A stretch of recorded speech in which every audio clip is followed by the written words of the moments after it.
Good morning, afternoon, or evening. Welcome to the Not So Daily Show, the show that comes to you daily, except when it doesn't. I'm your host, Themba.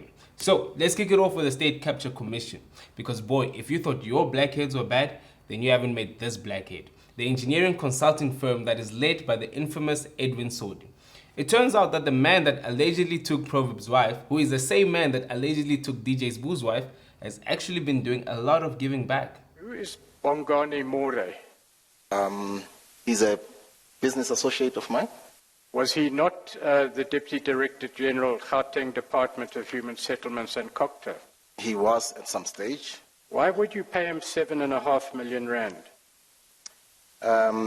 As I said, Chair, he's my business associate. Who is Colin Pitso?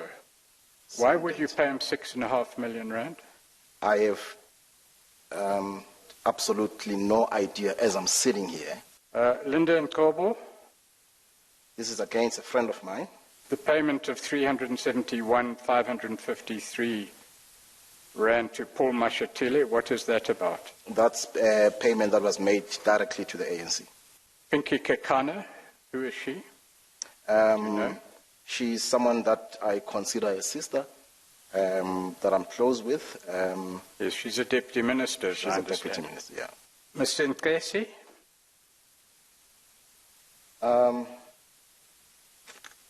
He's a minister in the current administration. Zizi Kodwa? Zizi is a friend that I've known for a number of years, and I've made payments to him in his personal capacity, and he would ask for some assistance because maybe he's got some debit orders that have to go through, and there'll be maybe a payment of 20K there, 30K there, 50K. That's what happened. But if you're wondering why Edwin would give so much money to these ANC officials, then you might want to grab some popcorn and some tissue for this story. I grew up supporting the ruling party. I voted in the 1994 elections because all of us were quite excited that for the first time we have an opportunity to vote for whoever that we want as our leader. Because I grew up in the movement, and a lot of the people that some of them are now in leadership positions, people that I've known for many, many years. So the fact that there would have been some donation from either myself in my individual capacity or from one of my entities, I don't see that as strange or as fraudulent or as corrupt. So, Edwin Sodi has been allegedly arrested for allegedly profiting an alleged amount of over 200 million rand from the allegedly corrupt Free State Asbestos project.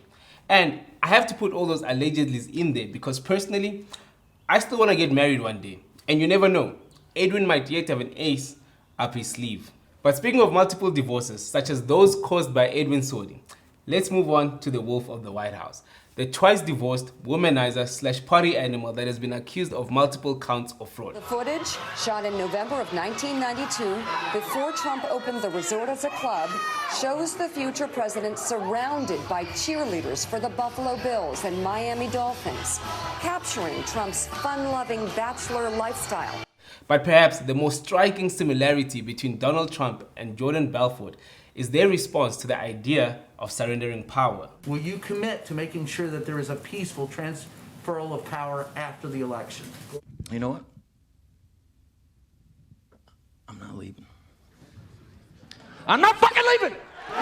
There won't be a transfer, frankly. There'll be a continuation. And if you thought that was bad, then you must not have watched the first presidential debate between Donald Trump and Joe Biden. Because during the debate, Trump was asked to condemn a white supremacist group called the Proud Boys. And this is what he had to say to them. You have repeatedly criticized the vice president for not specifically calling out Antifa and other left-wing extremist groups. But are you willing tonight to condemn white supremacists and militia groups? Sure. Give me a name. Give me a white name. supremacists and Who would white you like me to condemn? white supremacists and right Proud militia. Boys, stand back and stand by. Stand back and stand by is clearly not what you say when you condemn someone. It's what you say when you want to be president by any means. Donald X. And I'd say I told you guys so But when it comes to serious issues, America is actually South Africa's copycat. And shut up, you stay nazen and listen. Will you shut up, man? Listen. And we close off the show with a story that trumps all stories from tonight.